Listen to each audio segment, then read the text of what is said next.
Hi hello friends, welcome back to our channel. నేను మీ పద్మ. ఈరోజు మన ఛానల్లో అయితే మంచి టేస్టీ అయిన గరం మసాలాతో బిర్యానీ అయితే చేసుకోబోతున్నాం అండి. ఈ మసాలా ఒకటి తయారు చేసుకొని ఈ బిర్యానీ కానీ మీరు తాలింపు పెట్టారనుకోండి, ఇంకెటువంటి గరం మసాలా కానీ ఏమీ వేయవసరం లేదు. చాలా టేస్ట్గా వస్తుంది అయితే ఈ బిర్యానీ.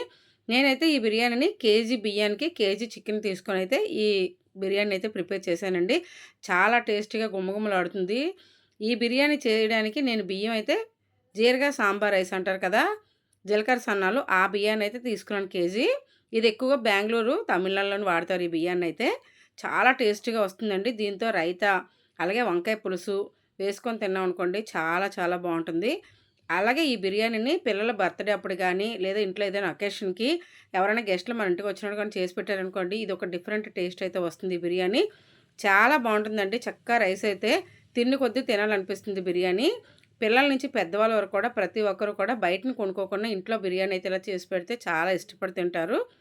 సింపుల్గా ఈ బిర్యానీని మనకి 1 అవర్లో అయితే ప్రిపేర్ చేసుకోవచ్చు. అన్నీ మనం ప్రిపేర్ చేసి పెట్టుకున్నాం అనుకోండి, ఈ బిర్యానీని మసాలా ప్రిపేర్ చేసుకొని 1 అవర్ అంటే బిర్యానీ ఈజీగా మనం ప్రిపేర్ చేసేవచ్చు. ముందుగా అయితే ఇక్కడ నేను 1.5 కేజీ చికెన్ అయితే తీసుకున్నాను. ఇప్పుడు ఈ చికెన్లోని 3 అయితే లెగ్ పీసులు వేయించుకున్నానండి నేను. అలాగే ఇప్పుడు ఈ చికెన్ని ఫాస్ట్ ఫార్వర్డ్ పెట్టి చికెన్ అయితే క్లీన్ చేసేస్తున్నాను. మనకి చికెన్లో అక్కడక్కడ వేస్ట్ అన్నీ ఉంటాయి కదండి, అవన్నీ కూడా తీసేసుకొని ఇలా క్లీన్ చేసేసుకోవాలి. ఇక్కడైతే కందనకాయలు, లివర్ కూడా ఉంది, కిడ్నీ అంటారు కదా, అవి కూడా ఉన్నాయి. ఇలాగే లెగ్ పీసులకు అన్నీ మీదన స్కిన్ అది ఉంటుంది కదా, కొద్ది కొద్దిగా అవన్నీ కూడా ఇలా కొద్దిగా ఫాస్ట్ ఫార్వర్డ్ పెట్టి అయితే క్లీన్ చేసాను మొత్తం. ఇప్పుడు ఇలా చేసిన తర్వాత పసుపు, కొద్దిగా ఉప్పు వేసుకొని శుభ్రంగా మనము వాష్ చేసేసుకోవాలండి. 2-3 సార్లు అయితే ఫుల్గా వాష్ చేసుకోవాలి. పసుపు అంతా అప్లై చేసేసి చూసారు కదా, మొత్తం అయితే పసుపునైతే రాసేసాను చికెన్కి. శుభ్రంగా ఇప్పుడైతే ఈ చికెన్ని శుభ్రంగా కడిగేసి పక్కన పెట్టుకుందాం. ఇప్పుడైతే బిర్యానీలోకి అయితే కిడ్నీలు, లివర్ అయితే అంత టేస్ట్ బాగోదండి. బిర్యానీలో వేసినప్పుడు మనకి కొద్దిగా చేదుగా అన్నట్టుగా అనిపిస్తుంది, అంత రుచి కూడా ఉండవు. అందుకని నేనైతే కిడ్నీని, లివర్ని కూడా సపరేట్ చేసేసాను. ఇప్పుడైతే మసాలా చూద్దాం. ఈ ఒక్క మసాలాతోని మనం బిర్యానీ అయితే ప్రిపేర్ చేసుకుంటామండి. 1/2 టీ స్పూన్ సోంపు, 1 స్పూను జీలకర్ర, 1 స్పూను మిరియాలు, 2 స్పూన్లు అయితే ధనియాలు, ఒక 1/2 టీ స్పూను గసగసాలు, అలాగే స్టార్ పువ్వు 2 వేసుకున్నాను, దాల్చిన చెక్క, మరాఠీ మొగ్గ, అలాగే ఇక్కడ చిన్న ఏలక్కాయలు 3, పెద్ద ఏలక్కాయ ఒకటే వేసుకున్నానండి. మొత్తం 4 ఏలక్కాయలు అయితే వేసుకున్నాను. అనాస పువ్వు, లవంగాలు ఒక 10 వరకు, ఇది స్టార్ పువ్వు అండి, రాతి పువ్వు అంటారు కదా, అది కూడా 1 స్పూన్ వరకు వేసుకున్నాను. ఇది మంచి టేస్ట్ అయితే ఇస్తుంది బిర్యానీకి. మెత్తగా పౌడర్ చేసుకోవాలి. ఇక్కడ చూసుకున్నారు కదా, ఇక్కడైతే మిక్సీలో జార్లోని నేను వేసుకొని మెత్తగా పౌడర్ కింద తీసుకున్నాను కదండి. ఇప్పుడు చికెన్ అయితే సపరేట్ పెట్టేసుకున్నాను. ఇక్కడ బియ్యాన్ని అయితే ముందుగా నానబెట్టేసుకున్నానండి. ఒక 10-20 నిమిషాలు నానబెట్టుకుంటే సరిపోతుంది. ఇక్కడైతే నేను 4 గ్లాసుల వరకు బియ్యం అయితే తీసుకున్నాను, కరెక్ట్గా 1 కేజీ. ఇప్పుడు బాండీ పెట్టుకొని ఇందులోనైతే 4 స్పూన్లు నూనె వేసుకున్నాను, 2 స్పూన్లు నెయ్యి వేసుకున్నానండి. ఇప్పుడు నూనె, నెయ్యి బాగా వేడెక్కిన తర్వాత నేనైతే ఇక్కడ పెద్ద ఉల్లిపాయలు 2 ఉల్లిపాయలు తీసుకొని ఉల్లిపాయలు అయితే ఇలా ఫ్రై చేసుకోవాలి. మనకి ఉల్లిపాయలు పూర్తిగా బ్రౌన్ కలర్లో వచ్చినంత వరకు అయితే వేయించుకోవాలండి. అలాగే ఇక్కడ 2-3 బిర్యానీ ఆకులు వేసుకున్నాను. అలాగే 2 పచ్చిమిరపకాయలు అయితే వేసుకున్నానండి. ఎందుకంటే మనం మసాలా వేసుకుంటున్నాం కదా, ఘాటు అయితే సరిపోతుంది. స్పైసీగా తినే వాళ్ళైతే ఇంకొక 2-3 పచ్చిమిరపకాయలు కూడా యాడ్ చేసుకోవచ్చు. ఇప్పుడు చూసారు కదా, మనకి ఉల్లిపాయలు అయితే పూర్తిగా వేగిపోయినాయండి. ఇప్పుడు తీసుకున్న కేజీ చికెన్ కూడా నేనైతే చికెన్ వేసేసుకున్నాను. ఈ చికెన్ని పూర్తిగా మనకి నీళ్ళంతా ఇంకినట్టుగా బాగా అయితే ఆయిల్లోనైతే రోస్ట్ చేసుకోవాలండి. ఇలాగా 1 నిమిషం పాటు కలిపేసుకున్న తర్వాత మూత పెట్టుకోవాలి. ఎందుకంటే చికెన్లో కొద్దిగా వాటర్ అనేది ఉంటుంది కదా. చూసారు కదా, వాటర్ అనేది రిలీజ్ అయింది. ఒకసారి మూత తీసుకొని అటు ఇటు కలుపుకొని మనం అటు నుంచి ఇటు ముక్కలు అయితే తిప్పుకోవాలి. కొద్దిగా మనకి ఆయిల్ అనేది రోస్ట్ అవ్వాలండి. ఇప్పుడు చికెన్ అయితే రోస్ట్ అయిపోయింది కదా, ముందుగా చేసుకున్న పౌడర్ ఉంది కదా, ఈ పౌడర్ని అయితే నేను ఒక 4 స్పూన్ల వరకు అయితే వేసుకున్నాను. నేను తీసుకున్న కేజీకి పావు కేజీకి 1 స్పూన్ లెక్కనైతే నేను గరం మసాలా పౌడర్ని అయితే తయారు చేసుకున్న పౌడర్ వేసుకున్నానండి. ఇక్కడ పావు కేజీకి స్పూన్ లెక్క 4 గ్లాసుల బియ్యానికి 4 స్పూన్లు మసాలా పొడి అయితే వేసుకున్నాను. ఇక్కడైతే ఒక్క నిమ్మకాయని రసం పిండుకున్నానండి, పిక్కలు లేకుండా, అది కూడా వేసేసుకున్నాను. అలాగే ఒక 3-4 స్పూన్ల వరకు పెరుగు కూడా వేసుకున్నాను. వీటిలన్నిటిని కూడా బాగా చికెన్ పట్టేటట్టు కలుపుకోవాలి. ఇప్పుడు ఇందులోనే రుచికి సరిపడగా 2.5 స్పూన్లు అయితే నేను ఉప్పు అయితే వేసేసుకున్నాను. అలాగే ఇప్పుడు ఇందులోని 1 స్పూన్ వరకు కారం కూడా వేసుకున్నానండి. ఇప్పుడు ఉప్పు, కారం కూడా బాగా కలిసినట్టుగా మనకి పౌడర్ అయితే వేసుకున్నాం కదా! ఇదైతే అడుగు పట్టకుండా అప్పుడప్పుడు మనం కింద నుంచి బాగా కలుపుకొని రావాలి.